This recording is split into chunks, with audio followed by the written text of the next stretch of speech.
Alhamdulillahirrabbilalamin wa bihi nasta'in wa ala umuri dunya waddin wassalatu wassalamu ala asrafil anbiya'i wal mursalin sayyidina wa maulana Muhammad wa ala alihi wa sahbihi ajma'in amma ba'du.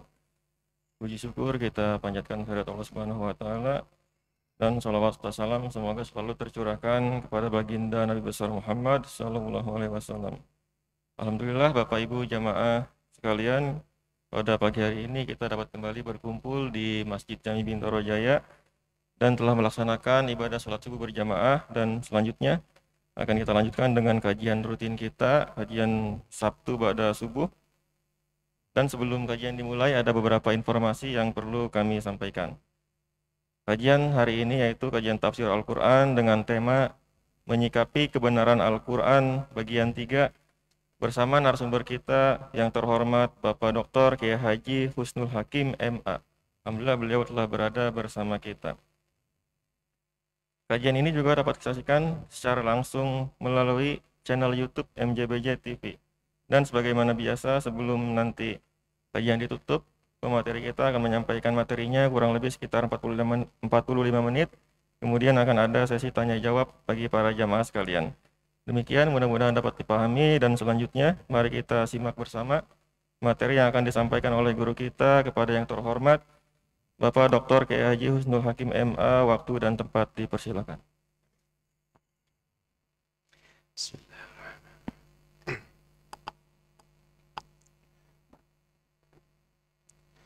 Assalamualaikum warahmatullahi wabarakatuh. Innal hamdalillah wassalatu wassalamu ala Rasulillah wa ala alihi wa sahbihi wa mawala. Wala hawla wala quwwata illa billah. Subhanaka la ilma lana illa ma 'allamtana innaka antal alimul hakim. Rabbi syrah li sadri wa yassir li amri wa hlul 'uqdatam min lisani yafqahu qawli. Amma ba'd. Bapak-bapak, ibu-ibu, jamaah subuh rahimakumullah. Alhamdulillah,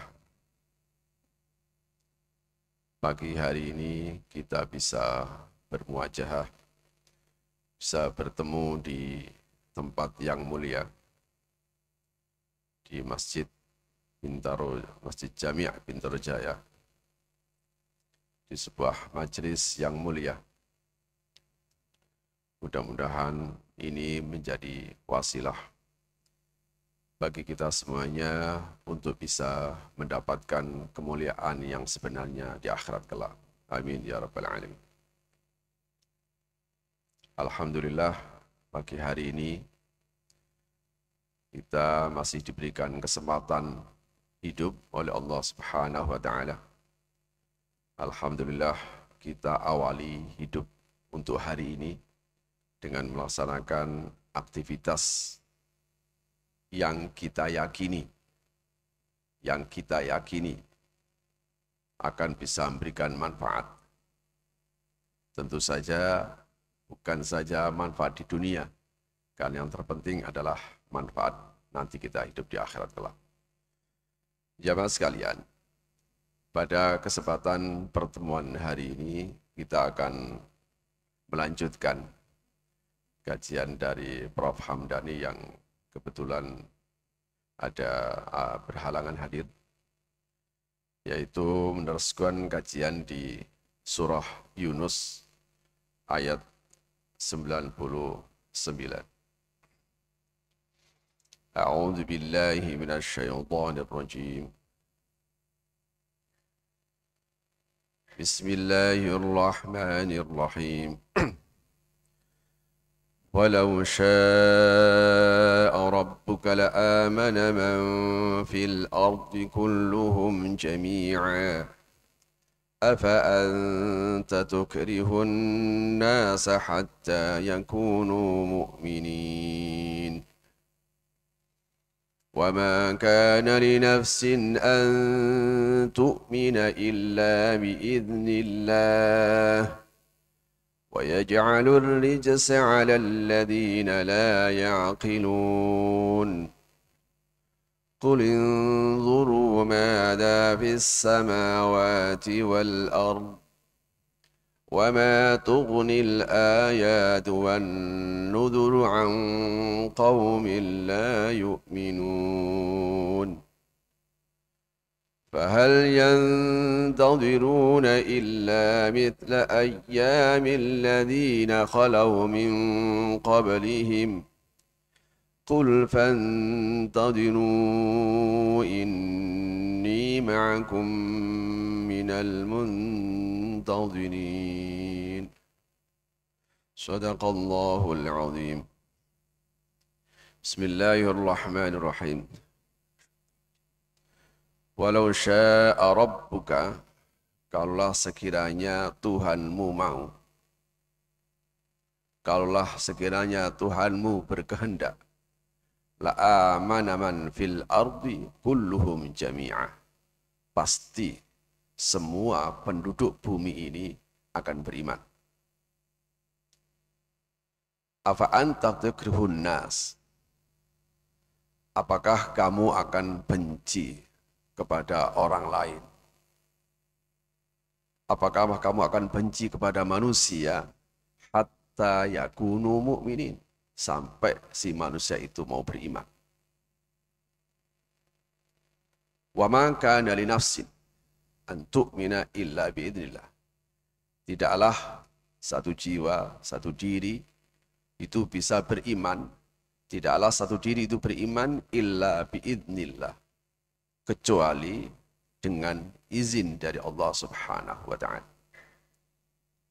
Wa yaj'alur rijsa, dan dia akan menjadikan adab 'alal ladzina la ya'qilun, atas orang-orang yang tidak mau menggunakan akalnya.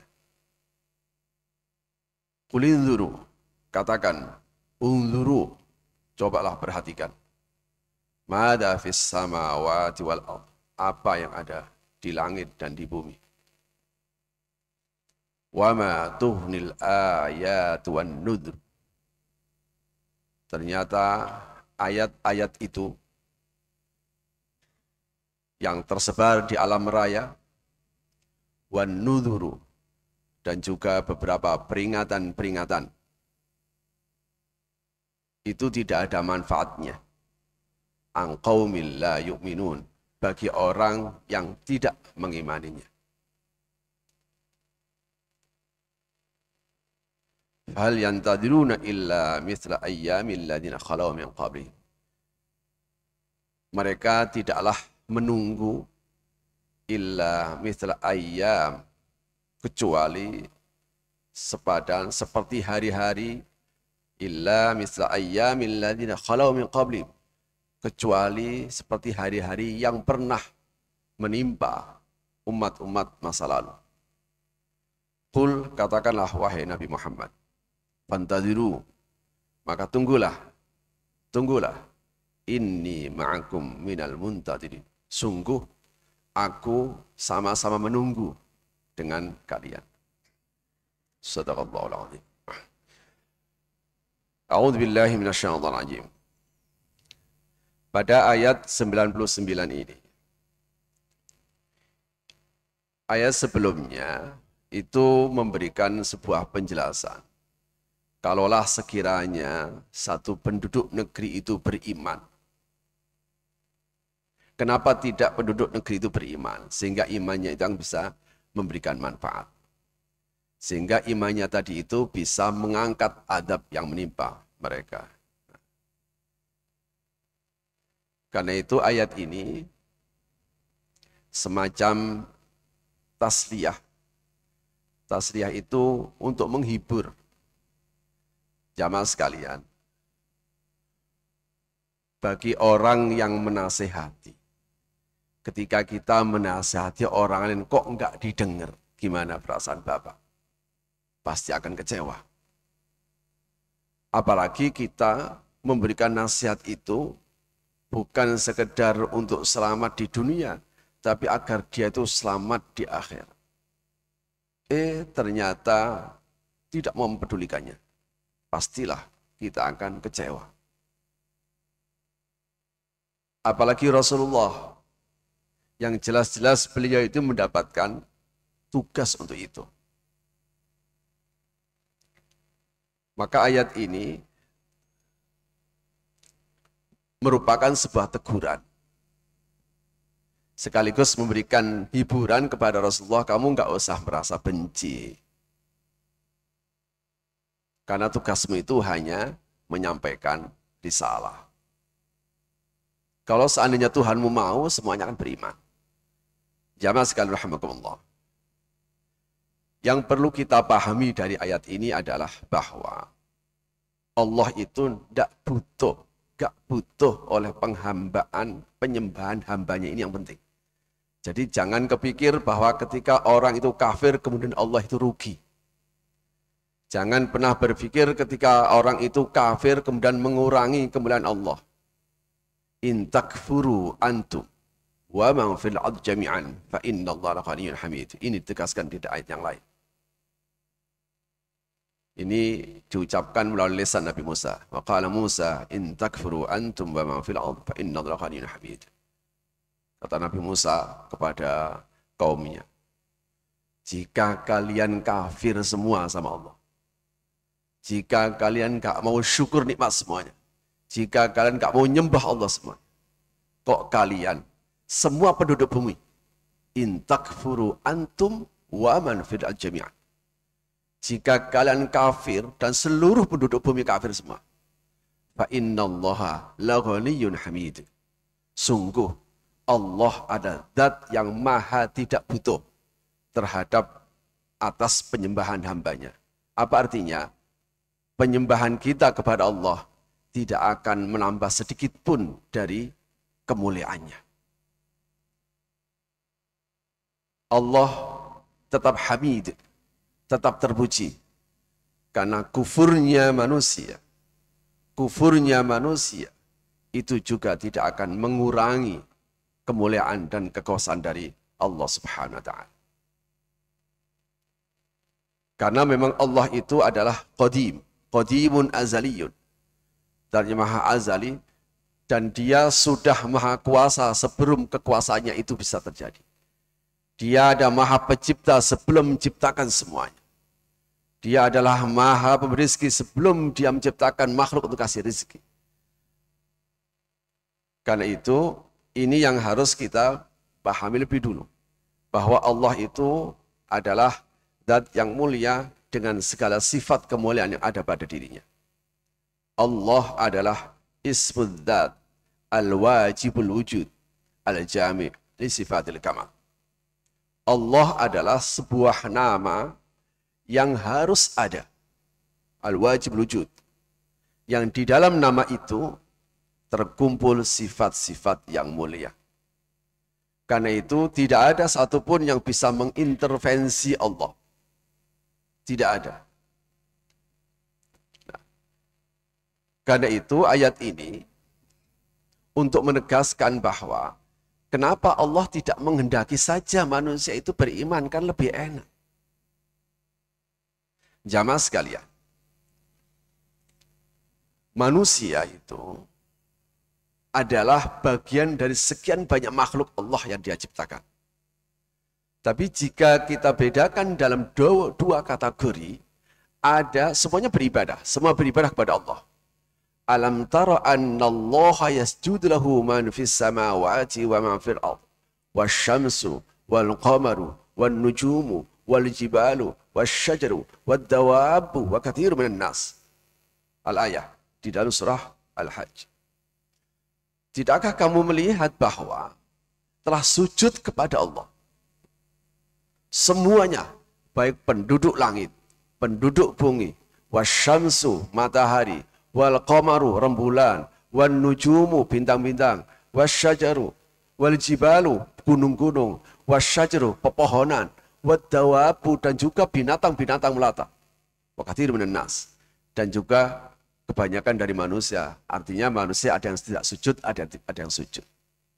Kalau begitu, semua penduduk bumi ini, baik yang kita sebut benda mati, matahari kan benda mati, Bumi juga benda mati. Yang kita sebut benda mati, semua ciptaan Allah itu ibadah kepada Allah Subhanahu wa ta'ala. Sujud kepada Allah Subhanahu wa ta'ala. Bedanya adalah karakternya. Kalau ibadahnya makhluk selain Allah, itu adalah majburin atau makhurin. Mereka memang dipaksa oleh Allah untuk sujud kepadanya. In qalaha wal ardi ya tau'an aw karha qalata ataina ta'in.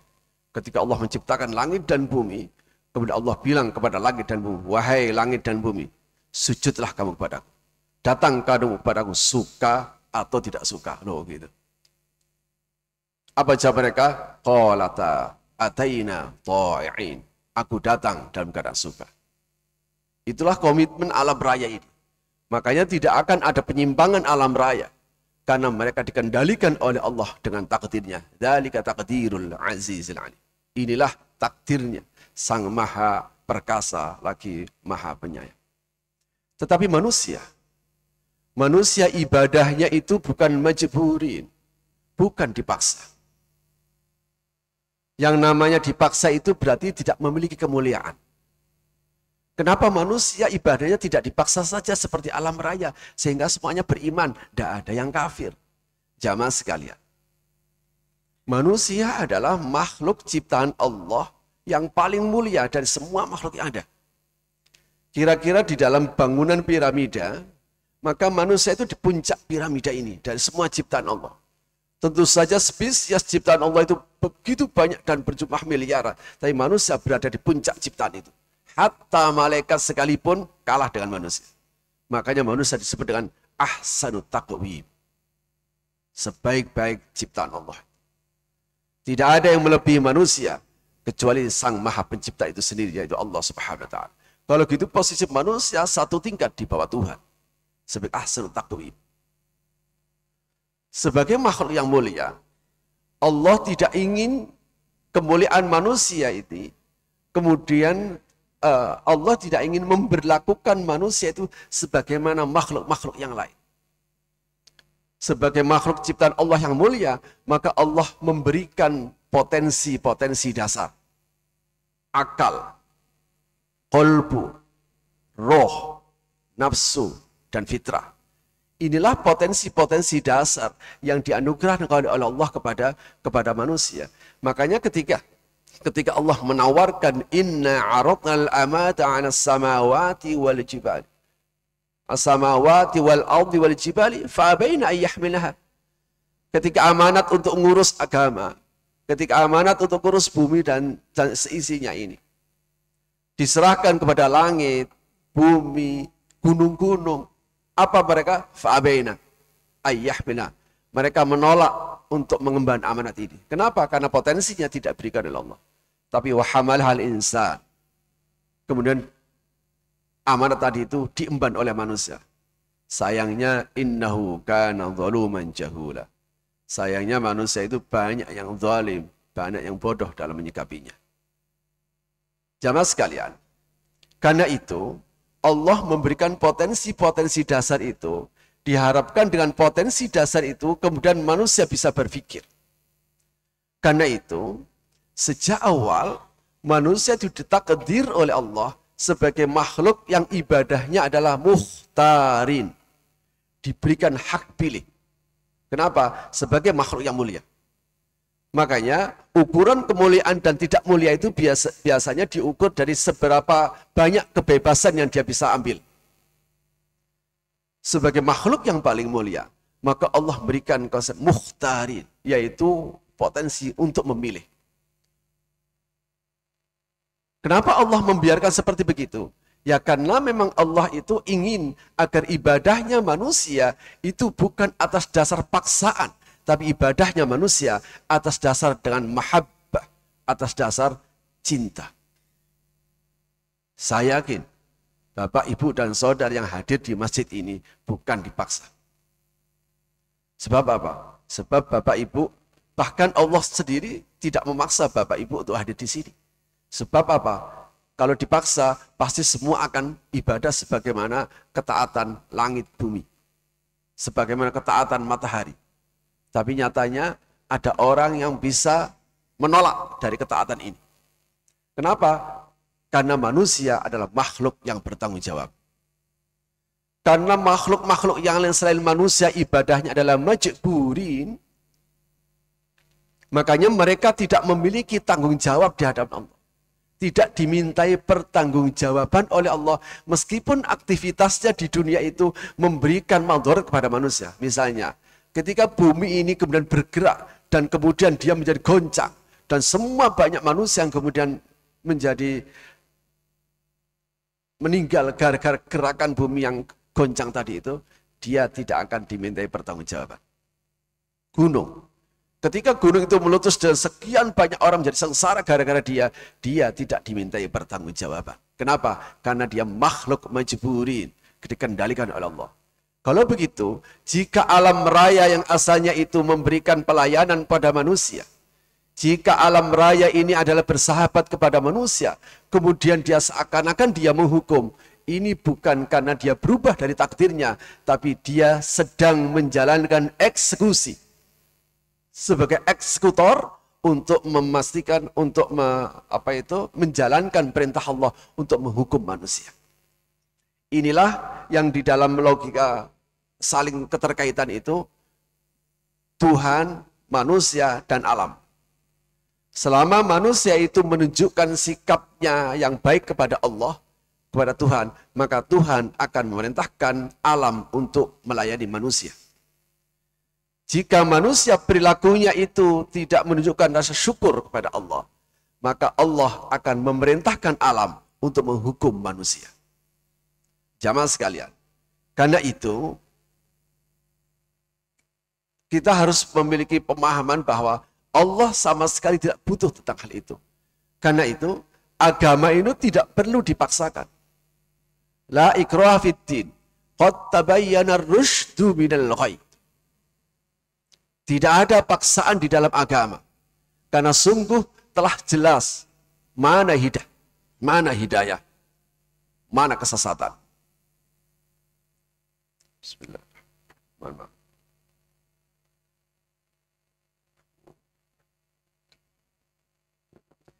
Ayat itu tidak menggunakan qad tabayyana al-huda minal dhalal, tapi qad tabayyana ar-rusydu minal ghayy. Ini bisa salah satunya bisa kita pahami. Kenapa dengan ar-rusydu? Ar-rusydu itu adalah rasyid. Rasyid itu kecerdasan. Manusia dikasih potensi al-quwwah an-nadhariyah. Potensi untuk berpikir, potensi untuk merenung. Inilah istilah yang digunakan oleh Imam Fakhruddin Ar-Razi, seorang ulama tafsir besar pada abad ke-6. Bahwa manusia dikasih anugerah al-quwwah an-nadhariyah. Potensi untuk berpikir, potensi untuk merenung. Diharapkan dengan potensi itu dia bisa gunakan. Akal bagi manusia tidak agar manusia itu kemudian menjadi seorang ilmuwan, agar manusia itu menjadi seorang pemikir, seorang pakar, tidak. Tapi Allah memberikan karunia akal kepada manusia agar manusia bisa mengenal Allah Subhanahu wa taala. Karena itu, kalau manusia itu kemudian menggunakan kecerdasan akalnya, maka dia akan pasti memilih agama yang benar. Makanya la ikraha fiddin. Sehingga bahwa Rasulullah kemudian merasa kecewa karena orang-orang kafir, lah iya, padahal mereka itu kan ya ada buktinya. Saya kasih bukti bahwa ini saya Rasul, dikasih penjelasan yang logis, tapi kok iya kok masih saja mereka tidak beriman. Makanya kemudian ayat ini menyebutkan walau syaa rabbuka la amana man fil ardi kulluhum jami'a. Kalaulah sekiranya Tuhanmu mau, Tuhan sendiri yang akan menjadikan orang semuanya beriman. Karena nggak perlu perpaksaan. Tugas kita ini hanya menyampaikan yang benar, bahwa kemudian dia itu mengikuti atau tidak itu bukan urusan kita. Karena itu jamaah sekalian, hidayah itu ada dua. Ada yang hada yahdi ila, menunjukkan kepada, atau membimbing selalu berada. Jadi dalam Al-Quran itu hadayah di hidayatan yang artinya petunjuk itu kadang menggunakan ilah, menuju, petunjuk kepada. Tapi kadang tidak menggunakan ilah. Seperti ihdinas siratal mustaqim. Tidak menggunakan ilah. Artinya manusia itu, bahkan Rasulullah sekalipun, itu hanya bertugas menunjukkan kepada jalan yang benar. Tapi Rasulullah tidak bisa menjamin orang selalu berada pada petunjuk yang benar. Rasul, apalagi hanya kita. Karena itu kalau kemudian dakwah kok sampai marah-marah itu. Loh, Rasul pernah seperti begitu ditegur sama Al-Quran. Afa anta tukrihun nas. Apa kamu akan benci terus sama orang? Benci sama mereka gara-gara gak beriman. Itu urusanku, kata Allah. Urusanmu itu harus menyampaikan yang benar. Urusanmu itu harus menyampaikan dakwah. Bahwa dia itu mendapat hidayah atau tidak, itu urusanku. Makanya hidayah itu ada dua. Ada hidayatul dalalah, ada hidayatul ma'unah. Ada petunjuk, ada pertolongan. Kita hanya bisa ngasih petunjuk. Bahkan Rasulullah sekalipun. Cuma kebebasan beragama tadi itu tentu saja tidak begini juga. Masuk kepada agama itu tidak ada paksaan. Jadi Bapak Ibu menjadi Islam ini tidak ada paksaan. Tetapi ketika Bapak Ibu menjadi Islam, maka ada konsekuensi yang harus Bapak Ibu lakukan sebagai seorang Muslim. Saya pernah ditanya, apakah orang itu harus, apakah boleh Pak, orang itu enggak sholat? Boleh aja. Oh boleh Pak, iya, gampang, keluar dulu dari Islam, selesai, tidak ada masalah. Keluar dulu dari Islam, baru kamu tidak ada kewajiban untuk sholat. Makanya inilah dalam kaidah usul disebut ar-ridho bisyai', ridho bima yatawalladu minhu. Ridho terhadap sesuatu, dia harus juga ridho terhadap konsekuensi yang dia pilih. Jadi ya jangan salah. Memilih agama memang la ikraha fiddin. Tapi begitu kita masuk kepada agama, maka ada aturan-aturan yang harus diikuti. Mana yang perintah dilaksanakan, mana yang larangan juga ditinggalkan. Ya sama ketika orang untuk pergi Bapak kerja di kantor, untuk milih kantor A, B, C, D, E, itu tidak ada paksaan. Tapi sekali Bapak milih kantor A, maka ada konsekuensi yang harus Bapak penuhi. Begitu juga seorang Muslim tadi. Makanya ayat ini ingin menyatakan bahwa semua itu atas kehendak Allah. Kita tidak perlu, ya ayat ini meskipun ditujukan secara khusus kepada Rasulullah. Afa anta tukrihun nas. Apakah engkau wahai Rasulullah akan benci kepada manusia sampai dia beriman? Kaidahnya itu jika tidak ada qarinah, jika tidak ada indikasi-indikasi khusus sebuah ayat itu khusus pada Rasulullah, maka ayat itu akan disampaikan juga untuk pada umat-umatnya. Kenapa? Karena yang mengemban risalah, mengemban dakwah itu bukan hanya Rasulullah. Ketika Rasulullah tidak ada, diganti oleh para sahabat. Ketika sahabat sudah habis, diganti para tabi'in.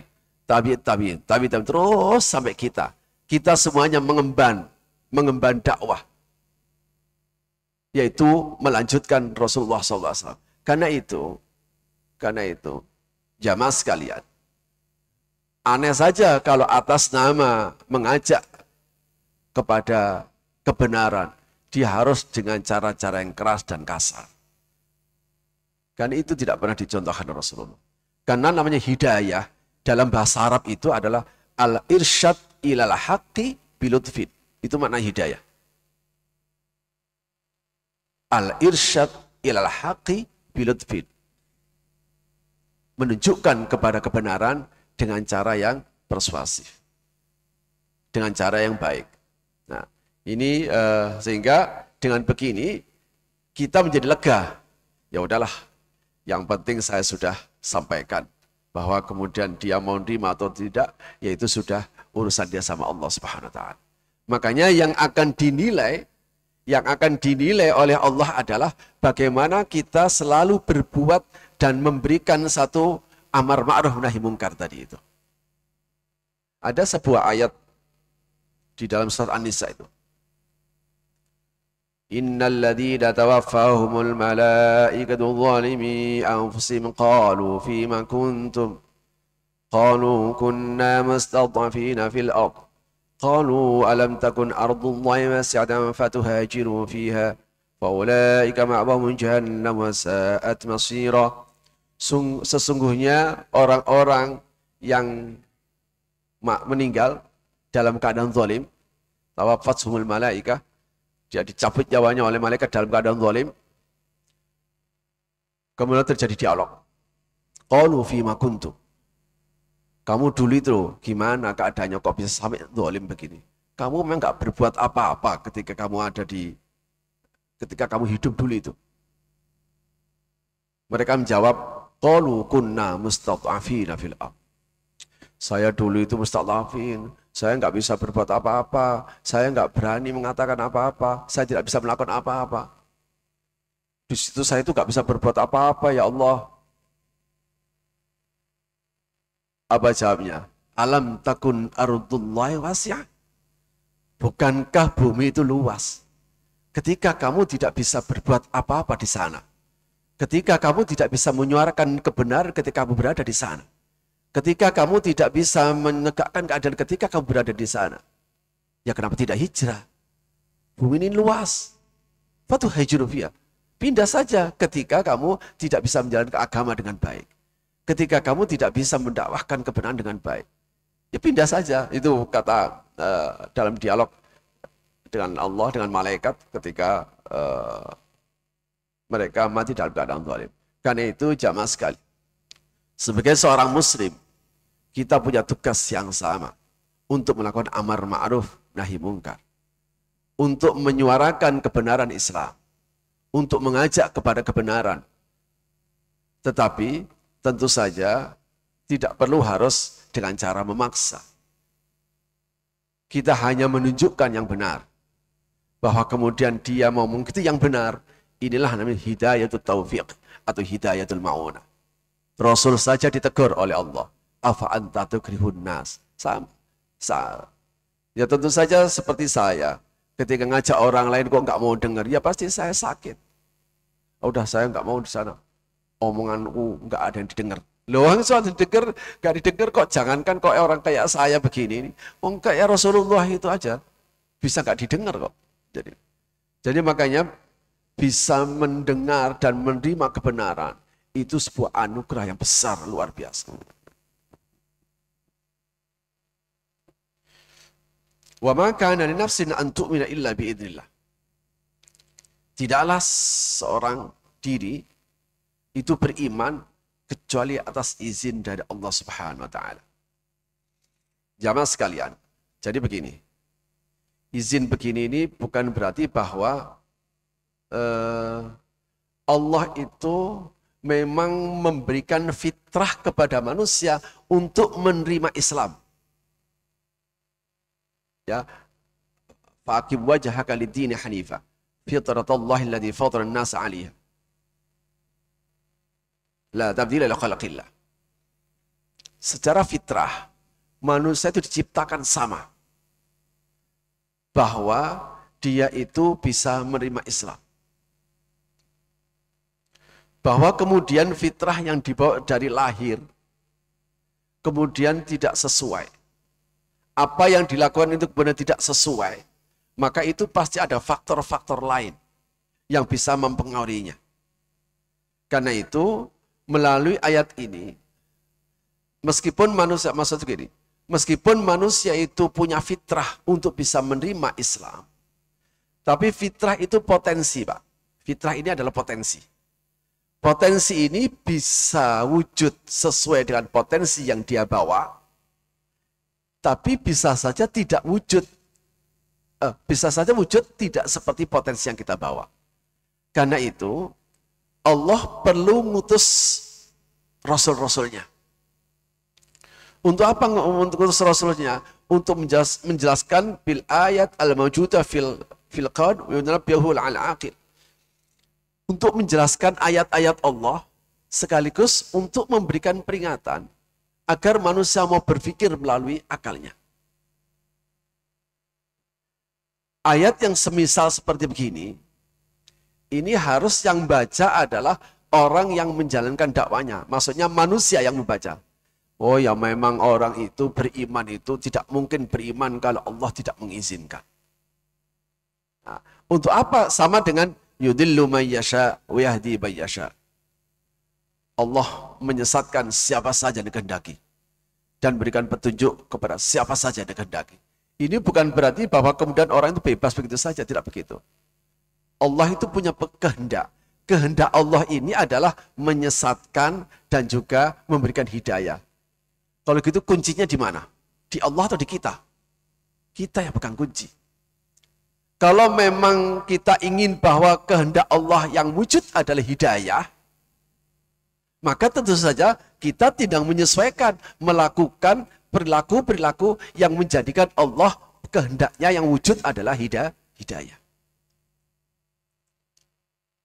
Kalau Allah itu juga berkehendak kepada dhalal, kesesatan, maka ketika orang itu melakukan perilaku-perilaku yang dengan perilaku itu tidak menjadikan Allah memberikan hidayah, itu artinya dia ingin yang terjadi, maksudnya yang terwujud dari kehendak Allah itu adalah kesesatan.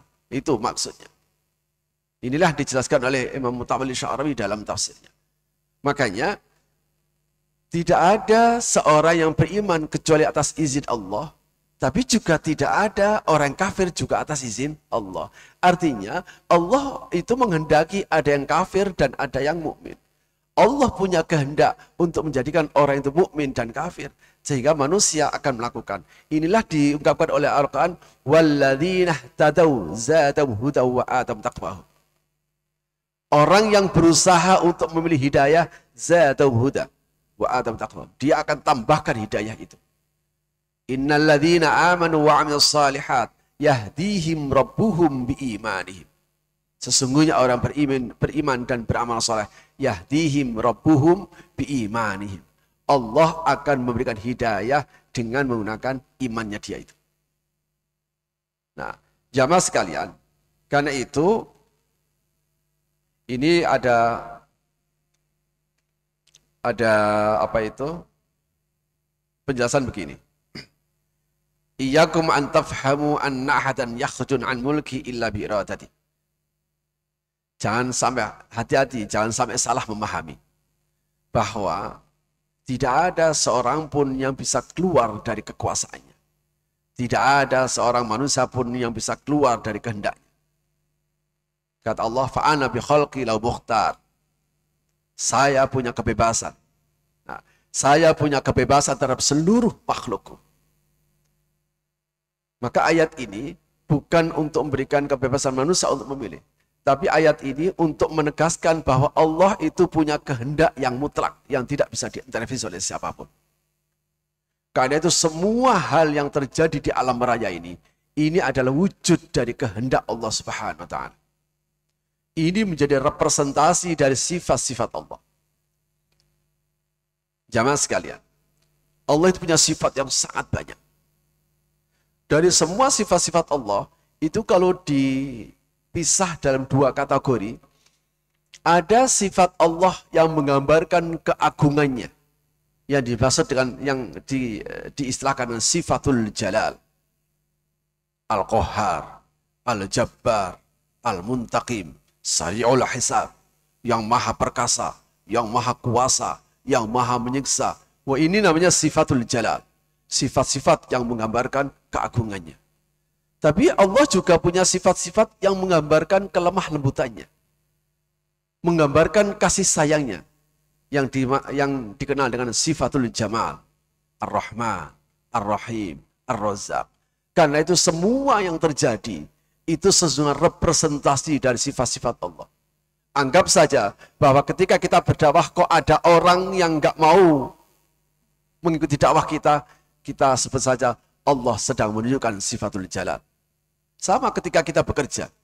Ketika kita bekerja, kok kemudian berhasil, jangan kemudian kita merasa bahwa kita karena sudah rajin ibadah, selalu sholat duha, selalu sholat malam sehingga usahanya berhasil. Tidak. Sebut saja Allah sedang menunjukkan sifatul jamal. Karena suatu saat usaha kita akan gagal. Ketika gagal, sampaikan Ya Allah, engkau sedang menunjukkan sifatul jalal. Nah, karena itu ayat ini memberikan penegasan bahwa sesungguhnya tidak ada seseorang punya beriman kecuali atas izin Allah. Tidak ada satu makhluk pun yang bisa keluar dari kekuasaan dan kehendak Allah Subhanahu wa taala.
Seluruh perintah-perintah Allah ini